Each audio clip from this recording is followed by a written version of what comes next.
안녕하세요. 친정아빠가 돌아가시고 나서 저희 집안은 그야말로 폭풍이 휘몰아치고 갔습니다. 우선 제가 알고 있던 세상이 모두 무너진 것 같아서 너무 충격이 컸어요. 그래서 이렇게 말도 안 되는 내용을 다른 분들께도 알리고 싶어서 사연을 보내게 되었습니다. 저는 30 중후반에 딸아이를 키우고 있는 여자입니다. 30 초반에 결혼을 했다 보니 당연히 부모님과 함께 살고 있진 않았고 그래도 같은 지역에서 살고 있었기 때문에 자주 왕래를 하며 지냈죠. 자주 못 봐도 한 달에 한 번은 꼭 만났으니까 다른 기혼의 여성분들보다는 자주 친정집에 가지 않았나 싶네요. 저희 부모님께서는 그다지 사이가 좋은 편은 아니었어요. 제가 학창 시절에도 몇 번이나 이혼을 한다고 자주 이야기를 하곤 했으니까요.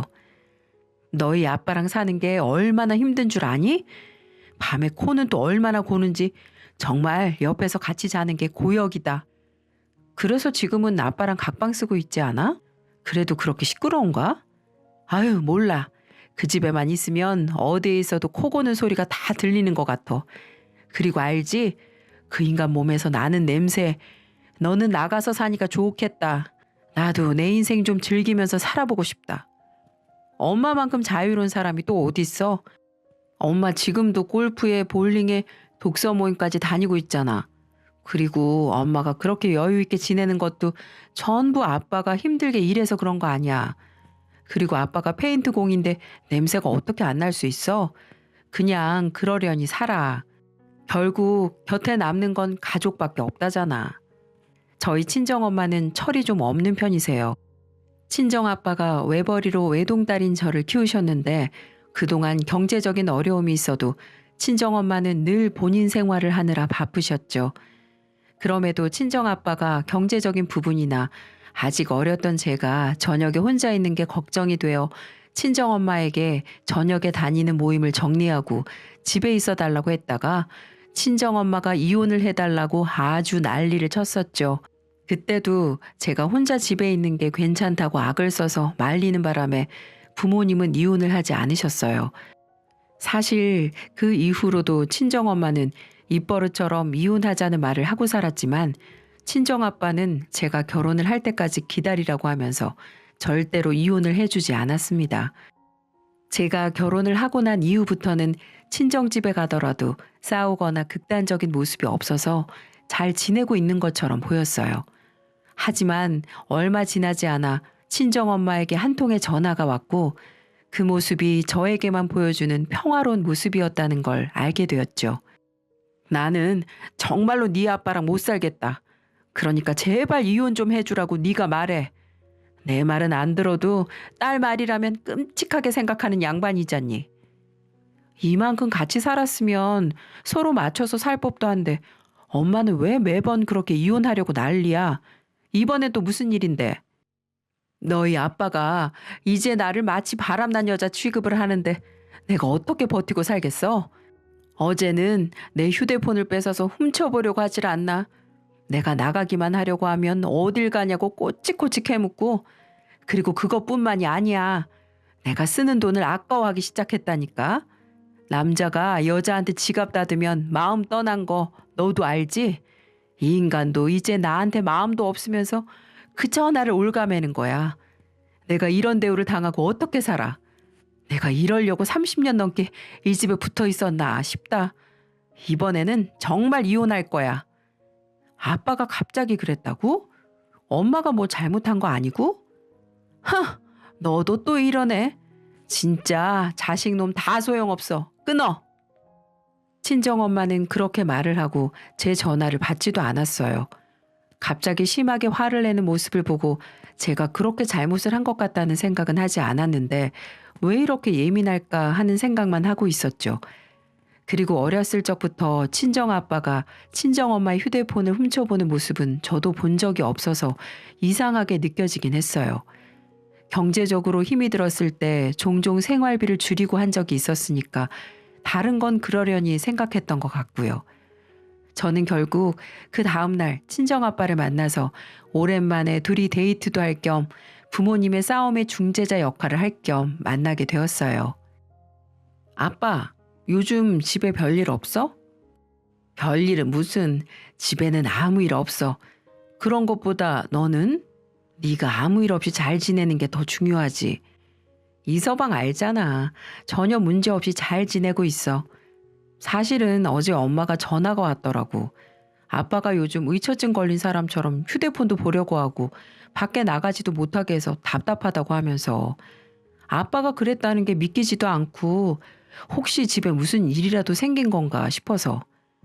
아유, 부모가 돼서 딸 걱정이나 끼치고 있네. 별일은 무슨, 네 엄마 또 이혼병 도진 거야. 요즘에 그 사교 댄스인가 뭔가 그거 다니고부터 집에도 늦게 들어오고 정신없이 지내는 것 같아서 걱정되는 마음에 누구랑 그렇게 연락을 하냐고 휴대폰 한번 보여달라고 했더니 또 펄쩍 뛰면서 의처증 있냐고 이혼하자고 하지 뭐냐. 나 참나. 왜 그렇게 이혼을 못해서 안달인지 모르겠다. 근데 아빠는 왜 그렇게 엄마랑 이혼을 안 해주는 거야? 이제 나도 결혼했고 두 분 다 각자 편하게 살면 되잖아. 결혼했다고 끝이 아니야. 살다 보면 엄마가 필요한 순간이 있고 아빠가 필요한 순간이 있고 또 형제가 필요한 순간이 있어. 너한테 형제는 못 만들어줬지만 하나 있는 엄마만큼은 지켜줘야지. 저희 지역에 사교 댄스 학원이 그리 많지 않은데 그중에서도 친정엄마는 저희 집 보험을 옛날부터 관리해준 보험 아저씨가 운영하는 학원에 다니고 있었습니다. 친정아빠가 별일 아니라고 해서 저도 작은 해프닝이라고 생각했어요. 저희 친정아빠는 당뇨 합병증으로 피부가 괴사되어 발가락을 몇 개 절단을 했어요. 그래서 그날 백반집에서도 챙겨간 현미밥으로 밥을 챙겨 먹었고 가볍게 드라이브를 하고 집으로 돌아갔죠. 그리고 몇 달이 지나서 친정아빠가 기침을 너무 자주 했고 친정엄마에게 데리고 병원이라도 같이 가라고 했는데 바쁘다며 아픈 친정아빠를 혼자 두기 일쑤여서 결국 제가 모시고 병원에 가게 되었어요. 병원에서는 몇 개의 검사를 하더니 갑자기 CT를 찍어야겠다고 하더군요. 저는 불안한 마음이 있었지만 친정아빠는 별일 없을 거라며 저를 다독여줬습니다. CT 결과를 보고 저희 친정아빠가 급성 폐암 4기라는 소식을 듣게 되었고 저는 그 자리에서 친정아빠를 안고 엉엉 울었습니다. 이게 무슨 말이에요? 저희 아빠 얼마 전 엑스레이 찍었을 때도 아무런 이상 없다고 했어요. 그런데 갑자기 폐암이라뇨? 아, 폐가 원래 심장에 가려져 있기도 해서 엑스레이 상으로 폐암을 확인하긴 어렵습니다. 그래서 발견되는 분들이 말기인 분들이 많고 초기에 찾으시는 분들은 굉장히 운이 좋으신 편이에요. 더군다나 아버님께서는 당뇨도 있으신 데다 급성으로 진행되고 있어서 치료가 시급해 보입니다. 의사의 말을 들으니 다리에 힘이 풀린다는 말이 딱 느껴졌습니다. 그리고 친정엄마에게 전화를 해서 이 소식을 알렸더니 곧장 병원으로 왔어요. 친정엄마는 치료를 당연히 해야 하지 않겠냐고 하며 친정아빠와 함께 집으로 갔고 치료를 시작 후 만에 세상을 떠나셨어요. 친정아빠의 장례식을 마치고 며칠 뒤 저는 혼자 지내실 친정엄마가 걱정이 되어 집으로 가게 되었는데 문 밖에서부터 흥겨운 노랫소리가 들리고 있었습니다. 비밀번호를 누르고 조용히 문을 열어서 보니 친정엄마와 한 남자가 신나는 음악에 맞춰서 춤판을 벌리고 있었어요. 제가 들어온 것조차 모르고 있는 것 같았습니다. 엄마, 지금 뭐 하는 거야? 저기요, 누구신데 남의 집에서 이러고 있으세요? 제가 큰 소리를 내자 남자는 얼굴을 가린 채 불이 났게 저를 밀쳐내고 밖으로 나가버렸고 친정엄마는 대수롭지 않다는 듯 음악을 끄고 소파에 앉아서는 물을 마시고 있었습니다. 저는 순간 그 모습이 남편을 먼저 떠나보낸 사람이 맞는지 의심스러워서 한참을 멍하니 친정엄마를 보다가 집을 둘러봤더니 저와 친정아빠의 흔적이 모두 사라져 있었습니다. 벽면에 걸려있던 가족 사진, 식탁에 올려져 있던 담배와 제가 여행을 가서 사준 라이터, 그리고 안방에 있던 친정아빠의 옷과 짐들까지 모두요. 단 며칠 사이에 집을 어떻게 이렇게까지 정리를 할 수 있는지 허탈하게 바닥에 주저앉아서 친정엄마를 노려보고 있으니 저에게 뭘 대수롭게 그러냐는 듯이 말을 하더군요. 왜? 괜히 물건만 보면 더 생각나니까 내가 빨리 정리 좀 했어. 그게 그렇게 놀랄 일이야? 엄마, 지금 제정신이야? 아빠 물건은 싹 치워버리고 집에 다른 남자를 불러들여서 춤을 추고 있어? 엄마는 아빠가 죽은 게 슬프지도 않아? 허전하지도 않아? 너는 꼭 마치 내가 나쁜 사람처럼 말을 하더라. 내가 네 아빠한테 뭘 그렇게 못해줬니? 아침 꼭 먹는 양반이라 내가 아침 차려줬지. 아프다고 해서 병원 매번 데리고 가줬지. 너 결혼할 때까지 결혼관계도 유지해줬지. 내가 그렇게 잘못했어? 나 네 아빠 좋아서 만났지만 자유롭고 싶어서 혼자 지내고 싶었어. 근데 네 아빠가 그걸 허락해 줬니? 내가 일 안 하고 돈 없다고 무시하는 것처럼 매번 이혼할 거면 아무것도 가져가지 말고 나가라는데.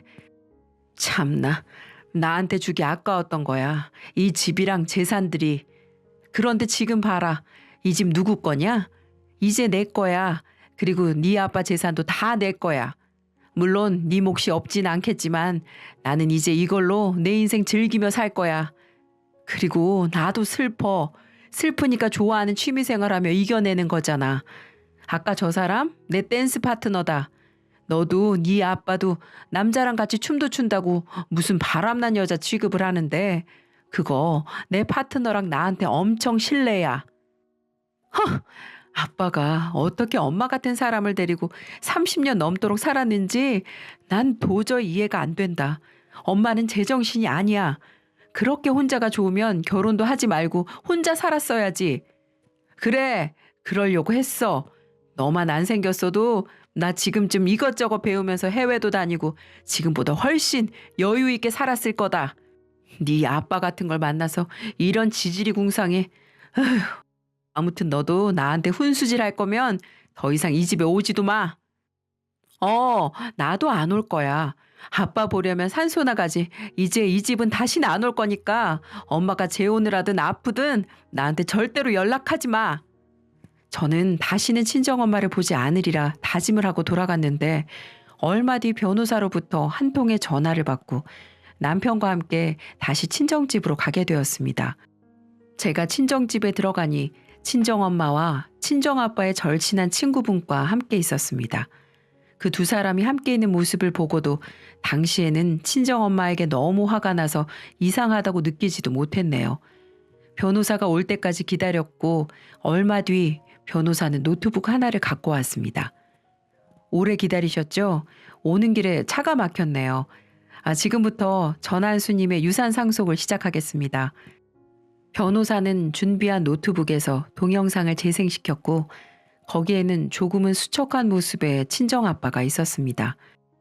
아마 병원에 치료를 다니던 중이었던 건지 변호사 사무실 한편에서 찍은 것 같았어요.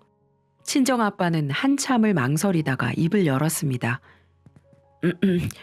내가 혼자 변호사 사무실까지 달리느라 꼴이 영 말이 아니구나. 정연숙, 내가 아프지만 않았어도 너한테 먼저 이혼을 하려고 했는데 너 이거 어떻게 나한테 이럴 수 있는지 모르겠다. 아마 이 자리에는 뻔뻔하게 박병 너도 와 있겠지?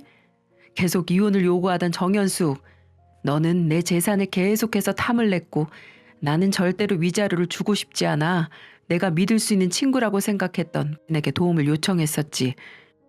너를 믿고 부탁한 건데 언젠가부터 너는 연락도 받지 않고 내 아내와 바람이 났지. 네가 힘들 때 내가 얼마나 도와줬는지 다 잊은 거지? 그리고 너 그거 아니? 아내가 만나고 있는 사람이 너뿐이 아니라는 거. 얼마 전에도 다른 남자를 데리고 와서 만나는 사람 생겼다고 이혼해 주라고 하더라. 내가 너는 그래도 그동안 친구라고 믿어왔지만 네가 내 아내 만나는 남자들 중 한 명이라고는 꿈에도 생각하지 못했어. 내가 죽어서도 니네들은 꼭 천벌받게 저주하며 지켜볼 테니까 그렇게 알아. 그리고 사랑하는 우리 딸, 아빠가 못난 모습만 보이고 가는 것 같아서 미안하다. 내가 줄 수 있는 모든 재산은 너에게 줄 거야. 그리고 이 영상이 모두 끝나면 변호사를 따라 내가 너에게 남긴 마지막 선물을 받아가길 바란다. 남들보다 더 잘해주진 못해도 남들만큼은 해주려고 아빠가 애 많이 썼다는 사실 꼭 알아줬으면 좋겠구나. 이서방한테도 부끄러운 모습을 많이 보이고 가는 것 같아 마음이 좋진 않다만 그래도 가족이니 이해해 주길 바라네.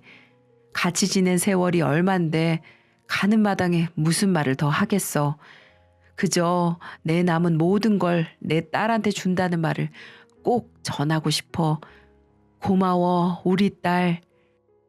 저는 친정아빠가 저에게 모든 재산을 남긴다는 말보다 더 소름 끼치는 말을 듣고 친정아빠의 절친한 친구였던 상간남을 바라보게 되었습니다. 저희 가족 모두 너무나 잘 아는 사람이고 몇 년 전 아내분과 사별하고 많이 힘들어 하셨을 때 저희 집에서도 자주 머물다 갔던 사람이 어떻게 이런 인간 이하의 짓을 할 수 있는지 저는 헛웃음도 안 나서 친정엄마 그 두 사람을 노려보고 있었고 그 뒤에 이어지는 영상을 보고 나서는 너무 화가 나서 소리를 지르며 난동을 부리기까지 했습니다. 그 영상은 저희 집 홈 CCTV 영상이었는데 녹음 기능도 있었기 때문에 거기에서 다들 무슨 말을 주고받았는지 알 수가 있었습니다. 거기에는 아빠 친구가 아닌 또 다른 남자를 데리고 와서는 보란 듯이 엄마와 어깨 동무를 하며 앞에 나타났어요. 그러면서 엄마는 아빠에게 좋게 좋게 하자면서 어차피 당신 곧 죽을 건데 이 집 명의만이라도 엄마 앞으로 돌려주라고 말을 하고 있더군요. 당신 봐봐. 당신이 하도 이혼 안 해주니까 내가 이렇게 만나는 남자 데리고 왔잖아. 이혼해주기 싫으면 이 집 명의라도 내 앞으로 해줘. 진짜 의사 말로는 3개월만 살다 죽는다더니 지금 벌써 몇 개월째야? 당신 언제 죽을지도 모르겠고 그렇게라도 해줘. 어차피 당신 죽으면 재산 다 내 거니까.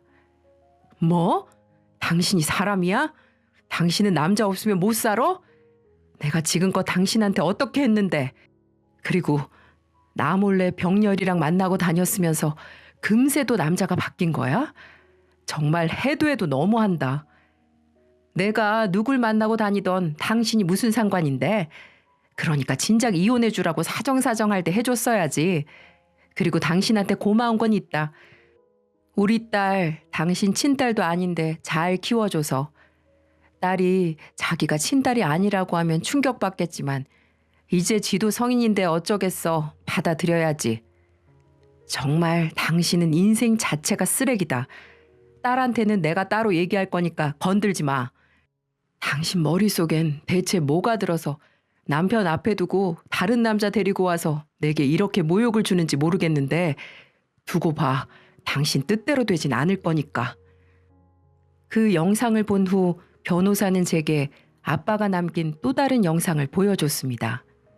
그리고 이후 이어지는 친정아빠의 짧은 한마디를 듣고 저는 제 출생의 비밀까지 알게 되었네요. 딸, 아빠가 이 영상을 남겨야 할지 말지 고민을 정말 많이 했지만 이제 우리 딸도 어린 나이가 아니니까 이런 아빠를 이해해 줄 수 있을 거라고 믿어. 사실 너를 가진 채로 엄마가 아빠한테 왔고 아빠는 임신한 엄마와 결혼을 했어. 하지만 나는 우리 딸이 아빠 딸이 아니라는 생각을 정말 한 번도 해본 적이 없어. 너의 친아빠가 누구든 세상에 나온 너를 내가 처음 안았으니까. 그래도 한편으로는 다행이라는 생각이 들어. 아빠가 당뇨나 암을 겪은 것이 너에게 유전되진 않을 테니까. 처음으로 네가 아빠 친딸이 아니라는 것에 감사하다는 생각을 했단다. 이 영상을 남기는 이유는 단 하나야. 내가 천륜을 끊을 수는 없겠지만 네가 보고 판단했으면 좋겠다. 우리 딸은 똑똑하니까 앞으로 어떻게 살아가든 아빠가 항상 응원해. 저는 친정엄마의 소름 끼치는 악랄한 모습을 보고 소리를 지르며 친정엄마에게 달려들었지만 남편이 말리는 바람에 친정엄마의 털끝 하나도 닿지 못했어요. 그리고 그 순간 친정엄마의 옆에 있던 상간남이 손을 뻗어 친정엄마의 멱살을 잡았고 그대로 소파 위로 집어던져 버렸습니다. 큰 소리에 모두 놀라 쳐다보니 친정엄마는 목을 잡고 컥컥거리기 시작했고 이내 그 상간남을 향해 싹싹 빌기 시작하더군요. 친정 아빠한테는 그렇게 콧대 놓고 기고만장하게 굴더니 저 남자가 뭐라고 친정엄마가 무릎까지 꿇는지 너무 허탈하더라고요. 내가 지금 여기서 뭐 하는 건지 모르겠네.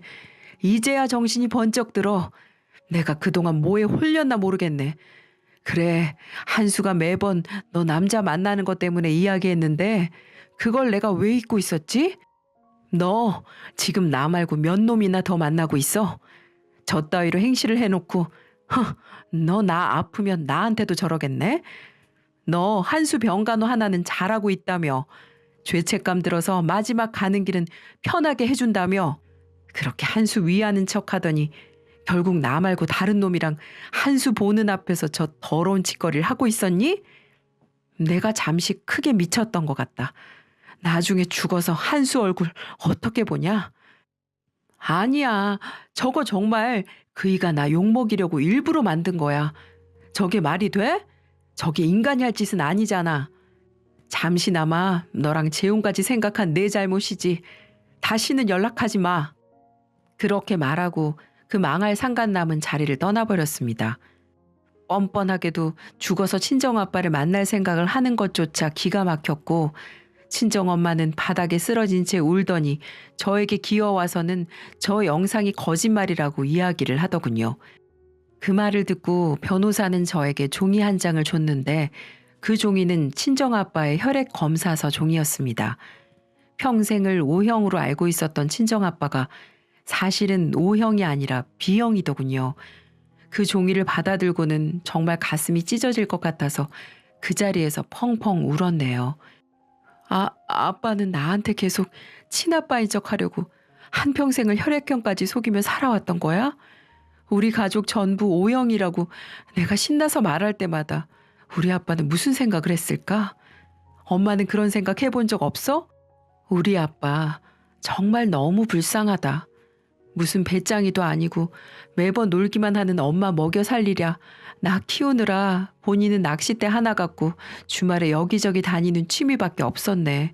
물고기도 못 낚으면서 낚시터에서 아빠는 무슨 생각을 했을지 상상도 안 가. 아빠가 왜 저 영상 남겼는지 이제야 알겠네. 미련 갖지 말고 엄마한테 정 떼라는 것 같아. 그렇게 엄마 인생 즐기고 싶다고 했지? 죽을 때까지 혼자서 잘 놀다 가. 엄마는 결혼한 적도 딸도 없으니까.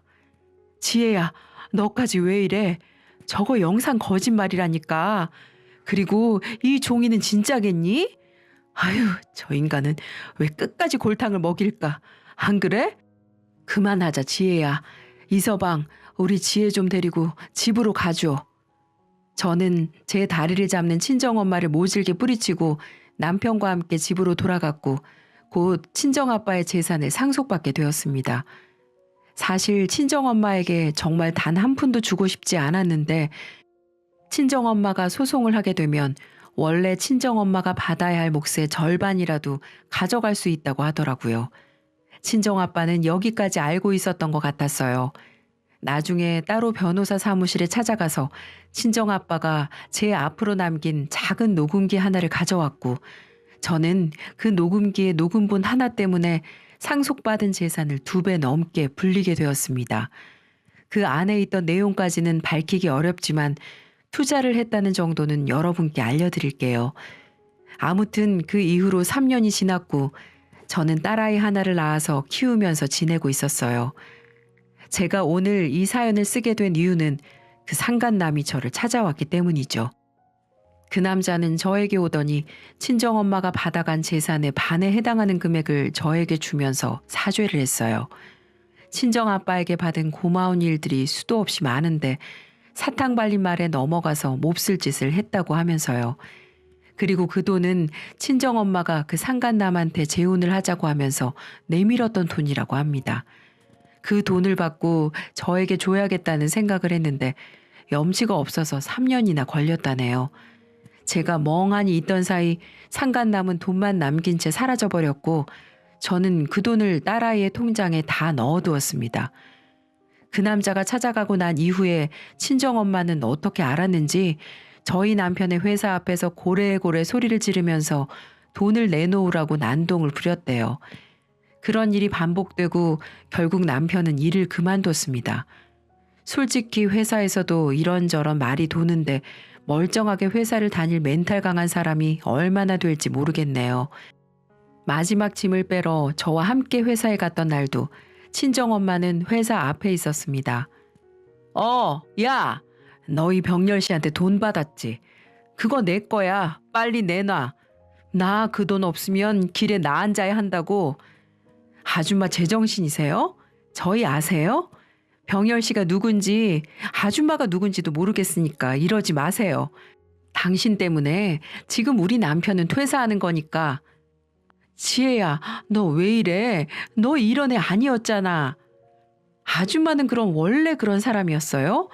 앞으로 보지 말고 나중에 장례식에도 부르지 마세요. 저는 갑니다. 제가 그렇게 말하고 돌아서니 친정엄마는 바닥에 주저앉아서 욕을 하며 소리를 지르고 난리였어요. 본인 손으로 돈 한 번 벌어본 적 없는 친정엄마가 어떻게 살지는 모르겠지만 구멍난 티셔츠에 냄새나는 옷만 봐도 어떻게 살지는 뻔한 것 같습니다. 그새 사기도 많이 당한 것 같던데 제발 앞으로 볼 일이 없었으면 좋겠어요. 그리고 이 글을 마지막으로 저는 개명을 하고 새로운 인생을 살 예정입니다. 친정엄마가 지어준 지혜라는 이름은 버리고 친정아빠가 남겨준 성만 갖고 새 인생을 살아갈 거예요. 친정아빠가 제 친아빠가 아니라는 사실과 친정엄마가 수차례 외도를 했다는 사실 때문에 정말 힘든 시간을 보냈지만 지금은 딸아이도 있으니 저희 가족의 행복만을 위해 살고 있습니다. 하늘에 있는 저희 친정아빠도 제가 개명하고 새 인생을 사는 걸 응원해 주시겠죠? 지금까지 제 긴 이야기 들어주셔서 감사합니다. 여러분의 가정은 꼭 평안하고 행복하시길 바랄게요.